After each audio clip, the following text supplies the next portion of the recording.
ನಮಸ್ತೆ ಫ್ರೆಂಡ್ಸ್, ರಾಜ್ ಜಾಬ್ಸ್ಗೆ ಸ್ವಾಗತ. ಫ್ರೆಂಡ್ಸ್, ಲೋಕೋಪಯೋಗಿ ಇಲಾಖೆ ನೋಡಿ PWDಯಿಂದ ನೇಮಕಾತಿಯ ಹೊಸ ಅಧಿಸೂಚನೆ ಬಿಡುಗಡೆಯಾಗಿದೆ. ಬೋತ್ ಮೇಲ್ ಆ್ಯಂಡ್ ಫೀಮೇಲ್, ಪುರುಷ ಮತ್ತು ಮಹಿಳಾ ಅಭ್ಯರ್ಥಿಗಳು ಇಬ್ಬರೂ ಅರ್ಜಿಗಳನ್ನು ಸಲ್ಲಿಸಬಹುದು. ಕರ್ನಾಟಕದ ಯಾವುದೇ ಡಿಸ್ಟಿಕ್ಕಿಂದ ಕೂಡ, ಯಾವುದೇ ಜಿಲ್ಲೆಯಿಂದ ಕೂಡ ನೀವು ಅರ್ಜಿಗಳನ್ನು ಸಲ್ಲಿಸಬಹುದಾಗಿರುತ್ತೆ.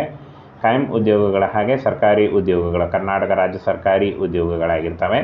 ಬನ್ನಿ ಇದರ ಬಗ್ಗೆ ಒಂದೊಂದಾಗಿ ಮಾಹಿತಿಯನ್ನು ತಿಳಿಸ್ಕೊಡ್ತೀನಿ. ಯೋಗಿ ಇಲಾಖೆಯಲ್ಲಿ PWD ಇಲಾಖೆಯಲ್ಲಿ ಖಾಲಿ ಇರತಕ್ಕಂಥ 8,895 ಹುದ್ದೆಗಳಿಗೆ ಹೊಸ ನೇಮಕಾತಿ ಆಗಿರುತ್ತೆ. SSLC, PUC ಹಾಗೂ ಡಿಗ್ರಿ ಆದಂಥ ಬೋತ್ ಮೇಲ್ ಆ್ಯಂಡ್ ಫೀಮೇಲ್ ಕೇಳಿದ್ದಾರೆ ನೋಡಿ. ಹಾಗೆ ಈ ಒಂದು ಹುದ್ದೆಗಳಿಗೆ ಸಂಬಂಧಪಟ್ಟಂತೆ ಶೈಕ್ಷಣಿಕ ಅರ್ಹತೆ, ವಯೋಮಿತಿ, ಆನ್ಲೈನ್ ಅರ್ಜಿಗಳು ಹಾಗೆ PWD ಹುದ್ದೆ 2024ರ ಅಧಿಸೂಚನೆ ಬಗ್ಗೆ ಸಂಪೂರ್ಣ ಮಾಹಿತಿ ಇರುತ್ತೆ ನೋಡಿ. ಇನ್ನು ಫ್ರೆಂಡ್ಸ್, ಕ್ಲರ್ಕ್, ಜೂನಿಯರ್ ಇಂಜಿನಿಯರ್ ಮತ್ತು ಸಹಾಯಕ ಹಾಗೂ computer operator, case worker, helper, security guard, driver ಉದ್ಯೋಗಗಳಾಗಿರ್ತಾವೆ ನೋಡಿ. ಈ ಒಂದು ಹುದ್ದೆಗಳಾಗಿರ್ತವೆ ನೋಡಿ. ಇಷ್ಟೊಂದು ಹುದ್ದೆಗಳಿದ್ದಾವೆ.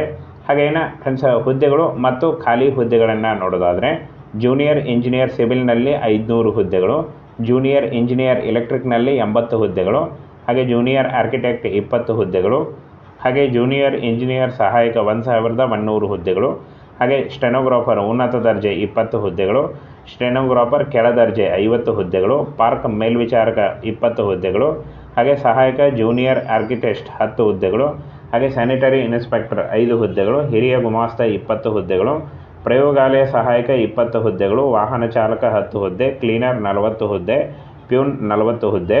ಹಾಗೇನ ಫ್ರೆಂಡ್ಸ್ ನೋಡಿ, ಇಷ್ಟೊಂದು ಹುದ್ದೆಗಳಿದ್ದಾವೆ. ಈ ಒಂದು ಹುದ್ದೆಗಳಿದ್ದಾವೆ ಫ್ರೆಂಡ್ಸ್. ಇನ್ನು ಈ ಒಂದು ಹುದ್ದೆಗಳಿಗೆ ಅರ್ಜಿ ಸಲ್ಲಿಸುವಂಥ ಅಭ್ಯರ್ಥಿಗಳು ಇಲ್ಲಿ ನೋಡಿ, ಗ್ರೂಪ್ ಬಿ, ಗ್ರೂಪ್ ಸಿ ಪೋಸ್ಟ್ಗಳಾಗಿರ್ತಾವೆ ನೋಡಿ. PWD ಹುದ್ದೆಗಳಿಗೆ ಸಂಬಂಧಪಟ್ಟಂತೆ ಗ್ರೂಪ್ ಬಿ ಮತ್ತು ಗ್ರೂಪ್ ಸಿ ಉದ್ಯೋಗಗಳಾಗಿರ್ತವೆ. ಇನ್ನು ಶೈಕ್ಷಣಿಕ ಅರ್ಹತೆಯನ್ನು ನೋಡೋದಾದರೆ ಇಲ್ಲಿ ನೋಡಿ, ಜೂನಿಯರ್ ಇಂಜಿನಿಯರ್ ಸಿವಿಲ್ ಈ ಒಂದು ಹುದ್ದೆಗಳಿಗೆ ಅರ್ಜಿ ಸಲ್ಲಿಸುವಂಥ ಅಭ್ಯರ್ಥಿಗಳು, ಅರ್ಜಿದಾರರು ಸಿವಿಲ್ ಇಂಜಿನಿಯರಿಂಗ್ನಲ್ಲಿ 3 ವರ್ಷಗಳ ಪದವಿ ಮಾಡಿರಬೇಕು. ಹಾಗೆ ಎಲೆಕ್ಟ್ರಿಕಲ್ ಇಂಜಿನಿಯರಿಂಗ್ನಲ್ಲಿ 3 ವರ್ಷಗಳ ಪದವಿ ಅಥವಾ ಡಿಪ್ಲೊಮಾ ಮಾಡಿದರೆ. ಇನ್ನು ಜೂನಿಯರ್ ಆರ್ಕಿಟೆಕ್ಟ್ ಗ್ರೂಪ್ ಬಿ ಆರ್ಕಿಟೆಕ್ಟ್ನಲ್ಲಿ ಪದವಿ ಕೇಳಿದ್ದಾರೆ. ಹಾಗೆ ಸಹಾಯಕ ಆರ್ಕಿಟೆಕ್ಚರಲ್ ಗ್ರೂಪ್ ಸಿ ನೋಡಿ, ಅಭ್ಯರ್ಥಿಯು ಆರ್ಕಿಟೆಕ್ಚರಲ್ ಡ್ರಾಫ್ಟ್ಮ್ಯಾನ್ಶಿಪ್ನಲ್ಲಿ ಡಿಪ್ಲೊಮಾ ಹೊಂದಿದರೆ ಈ ಒಂದು ಹುದ್ದೆಗಳಿಗೆ ಅರ್ಜಿಗಳನ್ನು ಸಲ್ಲಿಸಬಹುದು. ಇನ್ನು ಸ್ಟೆನೋಗ್ರಾಫರ್ ಹುದ್ದೆಗಳಿಗೆ ಇಲ್ಲಿ ನೋಡಿ, SSC ಅಥವಾ ಮೆಟ್ರಿಕ್ಯುಲೇಷನ್ ಕೇಳಿದ್ದಾರೆ ನೋಡಿ, SSLC ಕೇಳಿದ್ದಾರೆ. ಹಾಗೆ ಕನಿಷ್ಠ ಒಂದು ಟೈಪಿಂಗ್ ವೇಗ ಬೇಕಾಗುತ್ತೆ. Stenographer lower grade group B SSLC ಕೇಳಿದ್ದಾರೆ ನೋಡಿ. ಹಾಗೆ ಕನಿಷ್ಠ ಒಂದು ಟೈಪಿಂಗ್ ವೇಗ ಅಂತ ಕೇಳಿದ್ದಾರೆ. ಹಾಗೆ ಗಾರ್ಡನ್ ಇನ್ಸ್ಪೆಕ್ಟರ್ ನೋಡಿ, ಗಾರ್ಡನ್ ಇನ್ಸ್ಪೆಕ್ಟರ್ ಕೃಷಿ ಅಥವಾ ತೋಟಗಾರಿಕೆಯಲ್ಲಿ ಯಾವುದೇ ಪದವಿ ಅಂತ ಕೇಳಿದ್ದಾರೆ. ಹಾಗೆ ಸಹಾಯಕ ಜೂನಿಯರ್ ಆರ್ಕಿಟೆಕ್ಟ್ ಯಾವುದೇ ಪದವಿ ಅಂತ ಕೇಳಿದ್ದಾರೆ ನೋಡಿ. ಹಾಗೇನ ಫ್ರೆಂಡ್ಸ್, ನೈರ್ಮಲ್ಯ ನಿರೀಕ್ಷಕ ನೋಡಿ, SSLC ಕೇಳಿದ್ದಾರೆ. SSLC ಆದಂಥ ಅಭ್ಯರ್ಥಿಗಳು ಈ ಒಂದು ಹುದ್ದೆಗಳಿಗೆ ಅರ್ಜಿಗಳನ್ನು ಸಲ್ಲಿಸಬಹುದು. ಇನ್ನು ಹಿರಿಯ ಟೈಪಿಸ್ಟ್ ಮಾನ್ಯತೆ ಪಡೆದ ಕಾಲೇಜಿನಿಂದ ಪದವಿ ಕೇಳಿದ್ದಾರೆ. ಪ್ರಯೋಗಾಲಯ ಸಹಾಯಕ ನೋಡಿ, ಗ್ರೂಪ್ ಸಿಯಲ್ಲಿ ವಿಜ್ಞಾನ ಮತ್ತು ಡಿಪ್ಲೊಮಾ ಹೊಂದಿರಬೇಕು ಅಂತ ಹೇಳಿದ್ದಾರೆ. ಅಂದರೆ ವಿಜ್ಞಾನದಲ್ಲಿ ಡಿಪ್ಲೊಮಾ ಆದಂಥ ಅಭ್ಯರ್ಥಿಗಳು. ಚಾಲಕ, ಕ್ಲೀನರ್ ಮತ್ತು ಪ್ಯೂನ್ SSLC ಕೇಳಿದ್ದಾರೆ ನೋಡಿ. ಇನ್ನು ವಯೋಮಿತಿಯನ್ನು ನೋಡೋದಾದರೆ 18ರಿಂದ 40 ವರ್ಷದ ಒಳಗಿನವರು ಅರ್ಜಿಗಳನ್ನು ಸಲ್ಲಿಸಬಹುದು.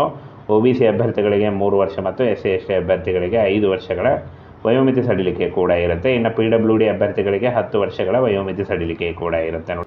ಫ್ರೆಂಡ್ಸ್, ಇನ್ನು ಅವಶ್ಯಕ ದಾಖಲೆಗಳನ್ನು ನೋಡೋದಾದರೆ ಶೈಕ್ಷಣಿಕ ಪ್ರಮಾಣಪತ್ರಗಳು, ಜಾತಿಯ ಪ್ರಮಾಣಪತ್ರ, ಅಂಗವೈಕಲ್ಯ ಪ್ರಮಾಣಪತ್ರ ಏನಾದರೂ ಸಂಬಂಧಿಸಿದರೆ, ಹಾಗೆ ಪಾಸ್ಪೋರ್ಟ್ ಉದ್ದದ ಒಂದು ಭಾವಚಿತ್ರ, ಗುರುತಿನ ಪುರಾವೆ ಬೇಕಾಗುತ್ತೆ, ವಿಳಾಸ ಪುರಾವೆ ಮತ್ತು ಸಹಿ ಬೇಕಾಗುತ್ತೆ. ಇನ್ನು ಆನ್ಲೈನ್ ಮೂಲಕ ಅಫಿಷಿಯಲ್ ವೆಬ್ಸೈಟಿಗೆ ಹೋಗಿ ನೀವು ಅರ್ಜಿಗಳನ್ನು ಸಲ್ಲಿಸಬಹುದು. ಇನ್ನು ಅರ್ಜಿ ಸಲ್ಲಿಸುವಾಗ CBT ಅಂದರೆ ನಿಮ್ಮ ಆಯ್ಕೆ ಪ್ರಕ್ರಿಯೆಯನ್ನು ನೋಡೋದಾದರೆ ಇಲ್ಲಿ ನೋಡಿ, CBT ಪರೀಕ್ಷೆ ಇದೆ, ಕಂಪ್ಯೂಟರ್ ಬೇಸ್ಡ್ ಪರೀಕ್ಷೆ ಇರುತ್ತೆ, ಕೌಶಲ್ಯ ಪರೀಕ್ಷೆ ಇರುತ್ತೆ, ಗುಂಪು ಚರ್ಚೆ ಹಾಗೂ ವೈಯಕ್ತಿಕ ಸಂದರ್ಶನದ ಮೂಲಕ ಆಯ್ಕೆಯನ್ನು ಮಾಡಿಕೊಳ್ಳಲಾಗುತ್ತೆ. ಇನ್ನು PWD ಕೆಲಸಗಾರರ ಸಂಬಳವನ್ನು ನೋಡೋದಾದರೆ 18ರಿಂದ 35 ವರ್ಷದ ಅಂದರೆ 18,000ದಿಂದ 35,000ವರೆಗೆ ಪರ್ ಮಂತ್ ಸ್ಯಾಲ್ರಿ ಆಗಿರುತ್ತೆ ನೋಡಿ. ಸಂಬಳ ನೋಡಿ, ಈ ರೀತಿಯಾಗಿ ಸಂಬಳ ಆಗಿರುತ್ತೆ. ಆನ್ಲೈನ್ ಮೂಲಕ ಅಫಿಷಿಯಲ್ ವೆಬ್ಸೈಟಿಗೆ ಹೋಗಿ ನೀವು ಅರ್ಜಿಗಳನ್ನು ಸಲ್ಲಿಸಬೇಕಾಗತ್ತೆ. ಆದರೆ ಈ ಒಂದು ಹುದ್ದೆಗಳು ಇನ್ನೂ ಶುರುವಾಗಿಲ್ಲ ಫ್ರೆಂಡ್ಸ್. ಈ ಒಂದು ಹುದ್ದೆಗಳಿಗೆ ಇನ್ನೇನು ಕೆಲವೇ ದಿನಗಳಲ್ಲಿ ನೋಟಿಫಿಕೇಷನ್ ಬಿಡುಗಡೆ ಆಗುತ್ತೆ ನೋಡಿ. ಈ ಒಂದು ಹುದ್ದೆಗಳು ಇನ್ನೇನು ಕೆಲವೇ ದಿನಗಳಲ್ಲಿ ನೋಟಿಫಿಕೇಷನ್ ಆಗುತ್ತೆ. ಆಗ ನೀವು ಆನ್ಲೈನ್ ಮೂಲಕ ಅಫಿಷಿಯಲ್ ವೆಬ್ಸೈಟ್ಗೆ ಹೋಗಿ ನೀವು ಅರ್ಜಿಗಳನ್ನು ಸಲ್ಲಿಸಬಹುದಾಗಿರುತ್ತೆ.